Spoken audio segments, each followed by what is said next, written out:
တိတ်ဘဝမကောင်းခဲ့လို့ခုဘဝမှာပြန်ခံရတာလို့သိပေမဲ့တတအတွက်ဝစ်ကြွေးကြည်အောင်ဘယ်လိုလုပ်ရမလဲရှင်ဗျာလိုက်နာကျင့်ဆောင်ပါမယ်ဗျာတဲ့နော်တအတွက်ဆိုတော့နော်ကိုယ့်ရဲ့တာအတွက်ဝစ်ကြွေးတွေကြည်စေခြင်းနဲ့တာဒုက္ခရောက်နေရှာလို့နေမှာဖခင်မေတ္တာနော်မိဘမေတ္တာမိခင်ဖခင်ရဲ့မေတ္တာဝစ်ကြွေးတွေကြည်အောင်ဘယ်လိုလုပ်ရမလဲ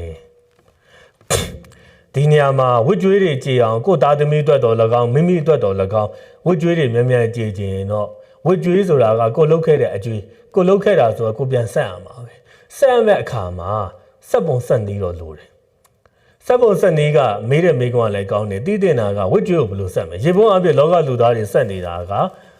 ခန္ဓာတွေဘဝတွေအသွေးသားတွေနဲ့ဆက်နေကြတာဝစ်ကြွေးကိုလေအမှတကာကြီးတယောက်တက်ကတူကဒေတာဘာမကဆရာကြီးတယောက်သူ့အမျိုးသမီးကစုံသွားတဲ့ခါကျတော့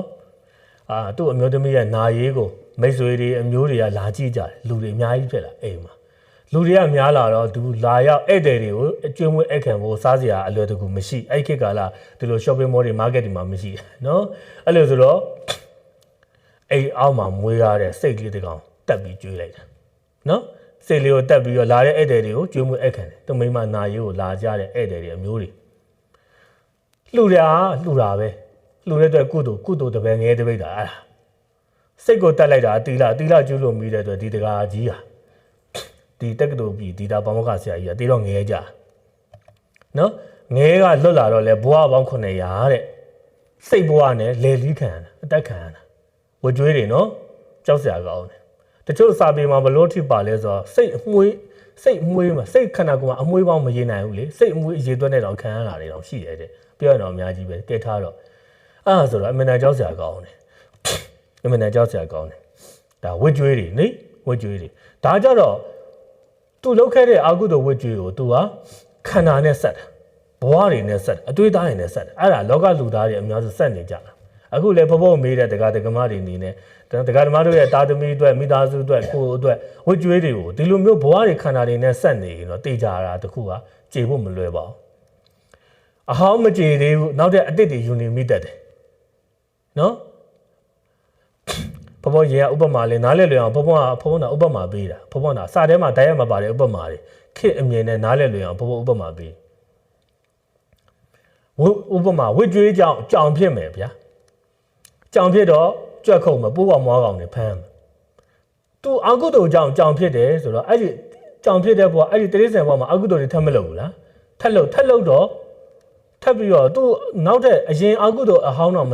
သူမကြေသေးဘူးနောက်တဲ့အစ်စ်တွေထပ်ယူမိတာကြားဖြစ်ရင်လည်းဘယ်ကြားမှမျက်မစားဘူးတမင်တရတွေဖမ်းစားမှာပဲဖမ်းစားတော့မဖမ်းစားရင်လည်းငတ်တယ်မှာစားပြန်တော့လေနော်ပန္နကူသားရှားတယ်လေကြားတွေကဖမ်းစားမှာပဲလေဖမ်းစားသူများတက်တွေတက်အဲ့လိုဒီလိုမျိုးပဲဖုံးပြောလို့လောကလူသားတွေကဝကြွေးတွေဆက်နေတယ်ဝကြွေးအစ်စ်တွေယူနေမိတတ်တာအဲ့ဒါနဲ့တန်တရားရှိရောဒီအတွက်ဝကြွေးတွေကိုခန္ဓာတွေဘွားတွေတွေးသားတွေနဲ့ဆက်ရင်တော့ကြေဖို့ကမရှိပါဘူးကြေဖို့မကြေဘူးလို့ပြောလို့ရတယ်ဘယ်တော့မှကြေမှာမဟုတ်တချို့တွေရှိတယ်ဟာတပည့်တော့ဝကြွေးကြေအောင်ဆက်မှာဖျားတော့အဲ့အလက်ကားပြောတာဒီဟာမကြေဘူးနောက်တစ်ခုလာအောင်ပါအကျွေးတွေကတန်တရားမှာရှေ့ကြီးပဲတန်တရားဘွားတော်မရေနိုင်ကဘာတော်မရေနိုင်တာလုံးတဲ့မြအကျွေးတွေကအယမ်းများလုံးနဲ့ကြေဖို့မဖြစ်နိုင်ကြေဖို့လည်းမလွယ်ဘူးတကယ်လို့ကြေခဲ့ရင်လည်းအဟောင်းကြေအစ်စ်တွေယူနေမိတာနဲ့တန်တရားလဲနေတာအတိုးပေါ်အတိုးစစ်ဒီလိုဖြစ်မှာနော်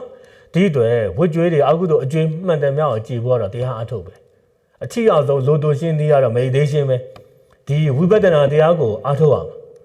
အဲ့ဒါဝကြွေးတွေကိုဘဝနဲ့မဆက်ဘဲနဲ့အတွေးသားတွေခန္ဓာနဲ့မဆက်ဘဲနဲ့တရားနဲ့ဆက်မှာကြည်မယ်။ဘာနဲ့ဆက်မှာလဲ။တရားနဲ့ပဲအဓိကထားဆက်ပါ။ဒီအတွက်ဒကာဓမ္မတို့ကိုယ်တိုင်ရောမိသားစုဝင်တွေအတွက်ရောတရားများများအားထုတ်။တရားထုတ်တဲ့ကမှာဝကြွေးအကုသို့ကြီးတဲ့သူတွေဝေဒနာတွေပိုကြီးမယ်။ဒါကိုတမာရီကောင်းအောင်စ조사ပြီးတီးခံပြီးရှုမှတ်ပါများလာရင်ဉာဏ်စဉ်တွေရင့်တန်လာမယ်။ဖျားဟောတဲ့ဒီတရားတွေအားထုတ်လာမယ်ဆိုဝကြွေးတွေတဖြည်းဖြည်းပါလာမယ်။နောက်နိဗ္ဗာန်ရောက်မယ်တရားရမယ်။တရားရတာနောက်ဝကြွေးတွေညော့လာမယ်ပေါ့။တခုရှိတယ်ဝတ်မှာအမြဲငရဲမှာအပဝကြွေးရညော့သွားမှာလုံးဝပျောက်သွားမှာတော့မဟုတ်ဘူး။ဖျားတော်မှာဖျားဖြစ်ပြီးနောက်ပဲခါနာရလေ။နဘဲဓမ္မဘွားတော်ကအခုကလိုပြောစမတ်တောင်းနော်ဒါစမတ်တောင်းဘွားခါးတွေချိုးခဲ့တာလေဖျားလောင်းကနော်အဲ့လိုပဲခါးချိုးခဲ့တဲ့ဝကြွေးကြောင့်အလောင်းတော်ဘွားတော်ကဖျားဖြစ်တော့ခါနာ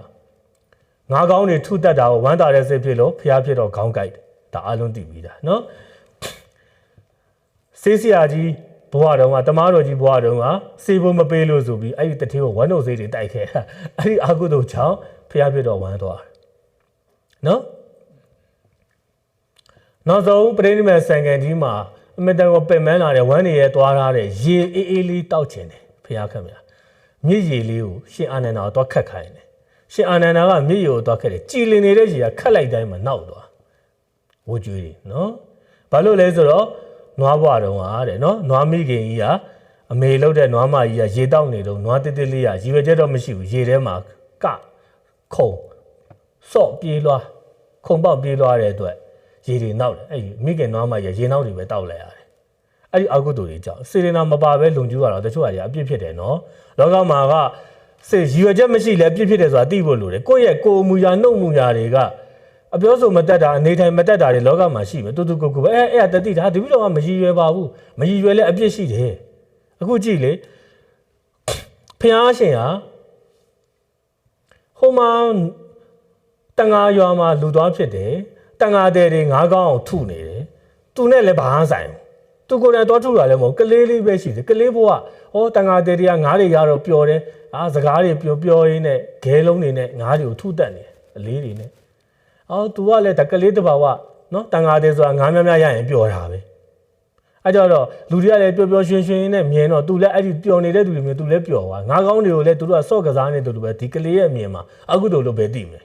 ငါးကောင်းတွေထုတက်နေတာဟုတ်သူကလည်းဝမ်းသာတဲ့စိတ်လေးဖြစ်လိုက်တယ်ပျော်တဲ့စိတ်လေးဖြစ်လိုက်တာအဲ့ဒီစိတ်လေးနဲ့တော့ဖျားဖြစ်တဲ့ဒီခေါင်းကိုက်တာဝတ်ကြွေးကြီးကရည်ရွယ်ချက်လည်းမရှိဘူးစေတနာလည်းနော်တည်စီလိုတဲ့စေတနာမရှိပေမဲ့လည်းအပြစ်ကရှိတယ်နော်ရည်ရွယ်ချက်စေတနာပါရင်ပို့ဆိုးပေါ့အခုလေနွားမလေးနွားလေးဘွားနဲ့ရေထဲမှာနွားပေါက်လေးဆိုတော့ရေထဲမှာခုံပေါက်ဆော့ကစားတာနွားမိခင်ကြီးကရေနောက်လေးတောက်လိုက်ရတယ်အဲ့ဒီဝတ်ကြွေးကြောင့်နောက်ဆုံးပရိမေဆန်ကန်ဒီရေနောက်လေးတောက်ရတယ်ဖျားခင်ဗျာတဲ့ဒီတော့ဘုံတို့ဘောတရားဓမ္မတို့ကအဲ့ဒါတတိထားရတယ်နော်စေနာမပါဘူးပဲဆိုရင်စကားကိုစွတ်မပြောနဲ့အလုပ်တစ်ခုကိုစွတ်မလုပ်နဲ့ကိုယ့်ရဲ့လုံဆောင်ချက်ကတစ်ဖက်သားထိခိုက်သွားတယ်ဆိုရင်အဲ့ဒါတူတော်ကြိုးတန့်ပြန်လာမှာပဲရဟန္တာဖြစ်သွားရင်လည်းကျွေးဆက်ရမှာပဲနော်ဖျားဖြစ်သွားရင်လည်းဆက်ရမှာပဲဒါပေမဲ့တို့တော်ကောင်းဖျားရဟန္တာတွေဖြစ်သွားမယ်တရားပြည့်တဲ့သူတွေဖြစ်သွားရင်တော့ဝိကျွေးရပါသွားတာပေါ့ရော့သွားတာပေါ့အဲ့လိုတထောင်ဖို့ဆက်မဲ့သူကဥပမာတစ်ချက်ဖို့လောက်ပဲဆက်ရတော့တာပေါ့နော်တရားမသိတဲ့သူတွေဆိုရင်တော့တထောင်ဖို့ယူထားရင်တော့အဲ့ဒါတသိန်းဖို့တတန်းဖို့မကဆက်ရမယ်ဒါလေးလဲချွင်းချက်တတိထားပေါ့ဒီအတွက်ဝိကျွေးတွေကိုကတော့ရော့သွားလိမ့်မယ်ရော့သွားအောင်လုပ်လို့ရတယ်ရော့ပြီးနိဗ္ဗာန်မြန်မြန်ရောက်ဖို့ကြိုးစားရမယ်ဒီအတွက်ဒါဓမ္မနဲ့တရားနဲ့ပဲဝိကျွေးကိုကြည်အောင်ဆက်လို့ပို့ပြီးတော့အထီးရောက်ဆုံးနဲ့အမြန်ဆုံးအကောင်းဆုံးနည်းဖြစ်တဲ့အတွက်ကြည်အောင်ဆက်ပါလို့ဘုံဘုံတိုက်တွန်းပေးပါမယ်တရားအပို့ပြီးအထုတ်ဖို့လည်းတိုက်တွန်းပါတယ်ဘုံဘုံတို့လည်းကြိုးစားဆဲပါဘုံဘုံတို့လည်းအခုဝိကျွေးတွေခံနေရပါတယ်အခုဘုံဘုံနေမကောင်းနေဖြစ်တယ်ဆိုတချို့နေမကောင်းဖြစ်တာကဘုံဘုံရဲ့အတိတ်ဝိကျွေးကြောင့်နေမကောင်းဖြစ်တာရှိတယ်ဒီဘဝဘုံဘုံရဲ့နေထိုင်မှုပုံစံကြောင့်နေမကောင်းဖြစ်တာလည်းရှိတယ်ဝိကျွေးကြောင့်လည်းရှိတယ်ဒါတွေဘုံဘုံတို့လည်းဒါတတိထားရတာနော်အဲ့ဒါကိုလောက်ခဲ့တဲ့အကုသိုလ်အကျွေးရတော့မတတ်နိုင်အောင်ဆက်အောင်ရှိတာတရားနဲ့ပို့ဆက်မယ်ခန္ဓာနဲ့ဘဝနဲ့မဆက်ဘူးတရားနဲ့အတတ်နဲ့တော့ကြည်အောင်ဆက်မယ်နောက်တဲ့အကျွေးတစ်တော့မလိုချင်တော့ဘူးမယူချင်တော့ဘူးပေါ့နော်အကျွေးတစ်တွေအဟောင်းတွေတော့မတတ်နိုင်ဘူးလောက်ခဲ့ပြီးဆက်အောင်ရှိတာပဲအတစ်တော့မယူတော့ဘူးတန်ညာရှည်လို့လေဒီအတွက်ဒါလေးဩဝါဒတတိပေးစကားဖြည့်ချပေးပါတယ်ဗျာ